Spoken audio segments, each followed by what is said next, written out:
Let's talk Miami recruiting. The Canes, they got it done last night. Huge flip. Joshua Moore, four-star wide receiver committed to the Florida Gators, has now flipped his commitment to the Miami Hurricanes. Mario Cristobal and his staff now have 22 commitments and the number 10 ranked class in America. But guess what? Oh, the Canes aren't done. You can feel the momentum building in Coral Gables on this video. I got Izubee Charles from Canesport. He's going to break it all down on Miami's top remaining targets. But before we get going, do me a favor, hit subscribe to the On3 Recruits channel. We love talking Miami recruiting. These are exciting times. Jump on board, hit subscribe. All right, let's bring in Izubee Charles, Joshua Moore. They get it done. I mean, we've been talking about this one for so long. So take us behind the scenes. Why'd Miami flip him midweek in early October when we've been hearing rumors for months that Joshua Moore could flip to the Canes? Yeah, I want to start off by saying, Joshua Moore is a man of his word. Earlier this summer when I spoke with him, he said, hey, if Miami outdoes the Florida Gators this season, things may get interesting. We're midway through the year. Obviously, that's been the case. Miami's very, very good on the field this year. And he said Coach KB has always been persistent in his recruitment, let him know, hey, you're committed to the Gators, but we're going to, continue to recruit you to the very end. And that's what Miami's been doing. Obviously, behind the scenes, they've been working, tirelessly, really getting to know him, his parents, and his high school coach. I had the chance to talk with his high school coach after the commitment. He said it was a real full court press from Coach Kevin Beard, head coach Mario Cristobal, Shannon Dawson, all the way down that staff. So Miami remained persistent in this one. And then, as we saw yesterday, it worked out for them with him flipping. They really needed a big-time wide receiver. And Joshua Moore fits that mold and is a great, great, great addition to that Miami 2025 class. Yeah, and when Joshua Moore committed to the Gators, the word from all our experts was, we'll watch Florida State in Miami, but clearly with Florida State getting off to the start they did, Miami was the real threat. They finally get it done. How good is Joshua Moore? Why was he so coveted by the Canes? The Canes really, really love his upside. It's not easy to find a 6'4", 200-pound wide receiver that can move like him. They've been high on him, since his junior year when they offered him. I think in 2022, he earned that offer at a camp, and he was, obviously the best wide receiver on hand. And, Miami's loved the way he's progressed this year, and they think he can really, really be a big-time outside receiver down in Coral Gables for them down the road. All right, the Florida Gator commit list looking vulnerable. We just see a Joshua Moore flip. Izubee, is Miami looking at any other commits on that Florida commit list right now? Anybody else they want to flip from the Florida Gators? Yeah, I'm going to stay in that receiver room and, start with Vernell Brown. He's a guy that, Miami's also been very, very high on for a long time. And obviously, they're wanting to add to that wide receiver room. They're going to lose a lot of production from that group this year with guys like Xavier Restrepo and Jacoby George headed out of the room. So what better way than to bolster that to bring in top guys? And, coincidentally, Florida had two of Miami's biggest, targets in that wide receiver class this cycle with Joshua Moore, who they flipped, and Vernell Brown.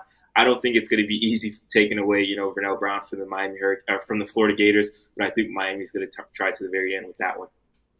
All right, Izubee, I got to talk to these guys real quick about prize picks. And here's who we're taking this week. We got Travis Hunter on the more than 97.5 receiving yards. And I'm also taking Jeremiah Smith, more than 68.5. I'll show you my lineup. I want you guys to play along. It's a power play here. Look at it. I'm putting 20 down to win 60. You guys know how to play prize picks. It's real simple. You pick two or more players, select their more than or less than on their stat line. Travis Hunter, he's been a big winner for me this year on more than one occasion. Last week, I took Cam Ward on the more than his passing yards. He hit. I took Carson Beck. He was 10 yards short. Oh, man. I should have known just to take the Canes, guys. So what about you? Give me your picks, comment section below. I only want the locks. Let me know the locks. Let me know where we're making our money at. Prize picks. It's easy. It's fun. A great way to play daily fantasy while you watch your favorite college football team.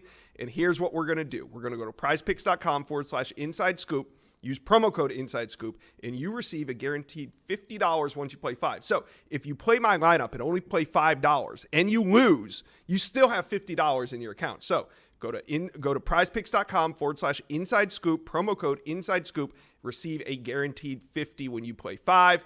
That's Prize Picks, daily fantasy sports made easy. All right, Izubee, let's get more into these Miami flip targets. We got a couple more I want to talk about, and let's head up to Tallahassee. Why not? 5-star offensive lineman Solomon Thomas. That's a name that Miami fans know. We've been talking about it for a couple months in terms of somebody that Miami's trying to get in on. Florida State having a really bad start to their season. What's the latest on Solomon Thomas in Miami? Yeah, with Solomon Thomas and the Hurricanes, it's been a bit quiet, but you can never count Miami out. with a guy like him. They are very, very high on Solomon Thomas and have been for a little while. Coach Alex Mirabal, Coach Mario Cristobal love the type of prospect he is. What better way than give it to your in-state rival than, flipping their top, recruit in their 2025 class. So I'm expecting things to, continue to be quiet. I don't think this is going to be a recruitment where he's, popping up and making big-time visits. I think this is something that's going to be behind the scenes, but I will not be surprised if Miami's, really in the mix with Solomon Thomas come December and things get a little bit interesting. All right, let's talk about the 2 USC commits on this list. You got edge Hayden Lowe, corner Shamar Arno, both at positions of need for Miami in this recruiting class. What do you make of these 2 Trojan flip targets, and who do you think Miami has a better shot at right now? I'm going to say better shot at with Hayden Lowe because he did take that official visit over the summer, down there in Coral Gables, and he's expected to get back down to Miami on October 26th to watch that Florida State game. Jason Taylor was out on the West Coast earlier this week, so I'm not surprised to hear that Hayden Lowe is kind of in the mix and popping back up on the recruiting scene for Miami. And then with Shamar, USC came out of Georgia, originally from South Florida, so he has a lot of ties to the area. A lot of his family still lives down there. And he actually said they want him, or would hope for him to play for the local program that he grew up watching. So he's going to be back down there on October 26th. And Miami's looking to bolster that, defensive back class. They have a lot of talented guys in that group right now. They're looking to add more guys before it's all said and done. So 2 USC commits expected in Miami on October 26th, and Miami defensive back coach Chevis Jackson will be in Georgia to check in on Shamar. So I think things might get interesting. We might see a fun battle between the Trojans and the Hurricanes on the recruiting trail. Absolutely. I want to talk defensive lineman Jarquez Carter before we get out of the flip target segment. Now, Carter, he's an in-state defensive lineman in the state of Florida, committed to Ohio State. We know Florida's been after him. Florida State's been after him. Everybody trying to flip him. Where does Miami stand in this battle? I think Miami's in a good spot right now.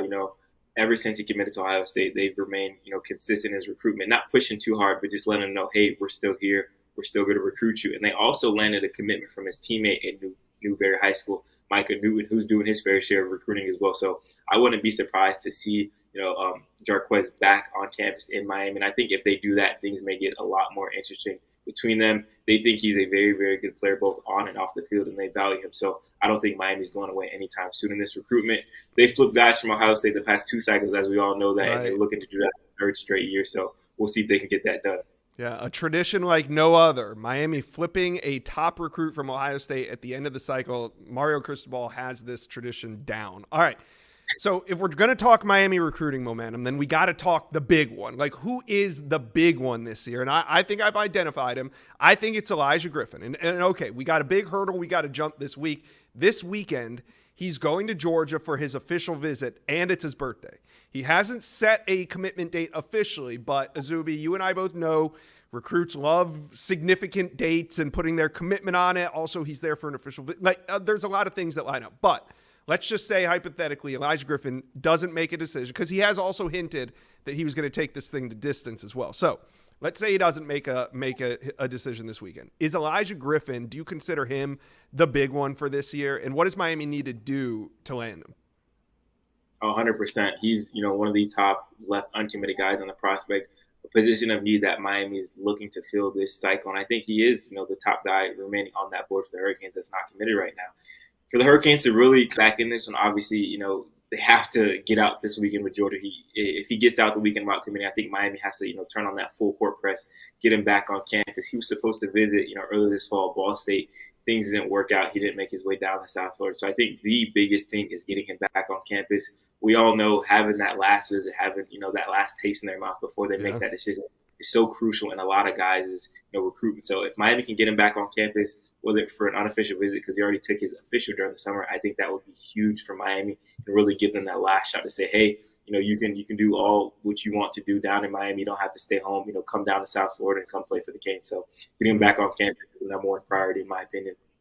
All right, big weekend again for the Canes. But guys, talk to us, Miami fans. How are you feeling about some of these flip targets? Let us know. Comment section below. Who, out of the ones that I mentioned, do you think is the most important? Or maybe it's somebody I didn't mention at all. Let us know.